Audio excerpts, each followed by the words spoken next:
Hey everyone, welcome back to the channel. Today we're going to be talking about a problem that probably every survival world player has faced. And that's the problem of letting your leggings chest completely run wild and go unsorted. Because everybody knows that not sorting your pants drawer is essentially the worst sin you can commit in Minecraft. And you basically don't even deserve to have these things anyways. So what's the solution? Well, obviously we're not going to sort the leggings manually, so why don't we spend many hours designing an incredibly complex device that consumes the lives of countless sacrificial villagers to sort every single kind of pants in the entire game down to the protection enchantment. Alright, so how are we actually going to do this? Well, let's get down to theory. Each pair of leggings offers a different amount of armor, ranging from leather having 2, to diamond and netherite having 6. More armor means you're going to take less damage from incoming attacks, which means it's going to take more hits to kill you. If we can figure out how many hits it takes to kill something wearing a specific piece of armor, we can figure out exactly what kind of armor it's wearing. In our case, we're going to be using villagers because you can actually put armor on them. It does still defend them, but it doesn't actually just show up on their model. The reason I actually chose them is because what more fitting expense for the glorious task of sorting pants than an actual human soul? Well, actually 2, but we'll get to the details later. However, it isn't so easy as just putting a pair of leggings onto a villager and hitting it to find out exactly what the pants are made of. Protection enchantments affect almost all kinds of incoming damage, so first we need to figure out what kind of protection the armor has. An interesting kind of incoming damage that protection protects you from but not the actual armor is fall damage. If I jump off this cliff here, this should kill me. But if I go ahead and wear unenchanted netherite leggings, it's actually still going to kill me. But if I go ahead and put on leather with protection 4 on it, I'm actually not going to die from this fall. What this tells us is that our first sorting stage should be dropping villagers from certain heights, and then using that to determine the protection level of the pants, regardless of the exact material. Luckily, this process is pretty simple. I've gone ahead and pulled out the top section of this machine, where we just keep the villagers in the storage unit here, and we dispense the piece of armor onto them as they're falling. Like so. What this exact configuration does is it first drops the villager onto a spike, which gets it down to about 1 HP. And then we just drop it over 4 block gaps until it eventually dies, which reveals how much protection it has. If I go ahead and put no protection on, it should die at the first chest. But if I go ahead and put protection 1 on, it's going to be able to survive a couple more falls and die right here. This happens so and so forth until protection 4, which allows them to survive until they reach all the way at the bottom. Since the process of sorting for protection actually consumes a villager, we actually have to bring a second one down with a minecart in order to re-equip it with the leggings and continue the sorting phase. What this essentially means is that your incredibly ethical automatic legging sorter only has to needlessly execute 2 innocent villagers to sort a pair of pants. Oh, and by the way, if you're liking the video so far, make sure to scroll down and press the like button. It helps with the algorithm. Okay. Anyways, on to the next phase of sorting. This next phase of sorting uses campfires because since we're actually trying to determine the material of the armor now, we actually want to use a damage source that is defended against by varying levels of armor as opposed to protection. But at this phase of the sorting, we're actually going to run into a bit of an issue. If we compare 2 pairs of pants that have very close armor values, and then visualize the health of the villagers wearing them over time, we can imagine their health as sort of a steadily dropping line.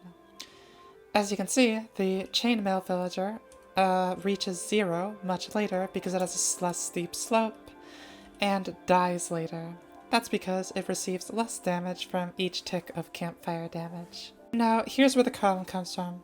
In reality, these lines kind of look a bit more like staircases because they're taking individual ticks of damage, and what that essentially means is if our damage tick occurs here, and the next one occurs here, they're going to survive this damage tick but they're gonna both die from this one.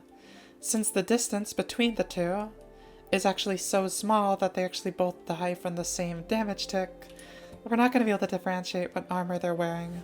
Theoretically, if the villagers didn't die when their health, reaches the x-axis, we could wait long enough for these lines to diverge, enough by half a heart, which would allow us to differentiate them. So how do we give the villagers more time? Well, kind of the obvious choice would be to give them more HP. So right when they're about to die, we give them a health boost. The Splash Potion of Healing, when applied directly, gives a extremely specific amount of HP every single time, and that's a flat amount of HP regardless of the armor the villager's wearing. This essentially means that these lines are allowed to move upwards a little bit, which gives us way more time, allowing these lines to diverge enough for us to differentiate how many ticks of campfire damage it's going to take to kill them. Now, you could see this practice as needlessly prolonging their already terrible suffering, but unfortunately for us, it's a necessary sacrifice that has to be made in order to make these gaps big enough to tell the difference between certain armor pieces. The health potions in question are supplied by these dispensers here, which are splashed at a very specific time. After we get all the villagers down to 1 HP, all we have to do is do the same thing we did before, and just drop them repeatedly until they die at their specific location. Now let's talk about how we differentiate diamond and netherite. They actually give the same amount of armor, although they have a difference in armor toughness, which does cause a slight difference in amount of HP received from something like a campfire, but it's essentially negligible and it doesn't really help us because the gaps of the lines would be so close together that it would take forever for us to create a meaningful divergence. So we can't use differences in damage to differentiate diamonds and netherite, so we have to figure out another difference between the two. A pretty obvious choice is netherite burns in lava, but there's a bit of a problem when you think about how you're getting the diamond armor back when it does burn in lava. Luckily, netherite has another special quality. It actually gives you knockback resistance, which diamond does not. The amount of knockback resistance a single pair of leggings will actually give is basically nothing, but it's enough for us to differentiate the two. If I spawn a villager with diamond leggings and hit it with a snowball, it's going to bounce up and hit this tripwire hook. But if it's wearing netherite leggings, it actually jumps slightly less high up and misses the tripwire hook. The way this works in the actual machine is facilitated by this snowball dispenser, which hits the villager, and if it touches this tripwire, it gets pushed over into the diamond slice. Alright, so that's basically all of the machine. One important thing to note. Unfortunately, the machine becomes extremely unreliable without these command blocks. These essentially sent their jump strength and movement speed to 0, lobotomizing them, and that prevents them from running around into slices that they're not supposed to be in. I tried to use more vanilla-friendly ways of separating the villagers from different slices, but they'd always find ways to jump at the wrong moment and take up more fall damage than they wanted to, or just get into the wrong place. While the machine would still run, it would just be a little bit more unreliable. With the villagers essentially lobotomized, all the armor makes it to the right location no matter what. Another interesting tidbit is the reason I chose leggings in the first place. With the leggings, every single level has a different armor value. For boots and helmets, the armor values are simply too small for this to be the case, so we have a lot of levels that are just kind of the same, and for a moment you'd think that chest plates would be able to do the job as well, but for some unhinged reason, gold chest plates offer the same as iron, even though it makes so much more sense if they just offered 4 instead of 5 pieces. Now why don't we talk about the why? A lot of people tend to ask me what brings me to build such horrifyingly unhinged devices. Well, I guess the first thing is I like using redstone for evil. But another equally important reason is that the more obviously conceptually flawed a device is, the less likely people are to criticize me for the slightly less obvious technical flaws that often arise as a result of me being a bad redstoner.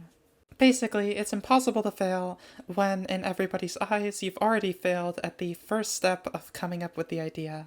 Anyways, to conclude, here's some sped up footage of the machine running automatically. I've put glowing on the villagers because so you can kind of see what's happening a bit better. If you like this kind of video, make sure to subscribe to the channel so you can see all the future stupid stuff that I'm working on. Also make sure to join the Discord, links in the description, and I'll see you next time. Bye bye.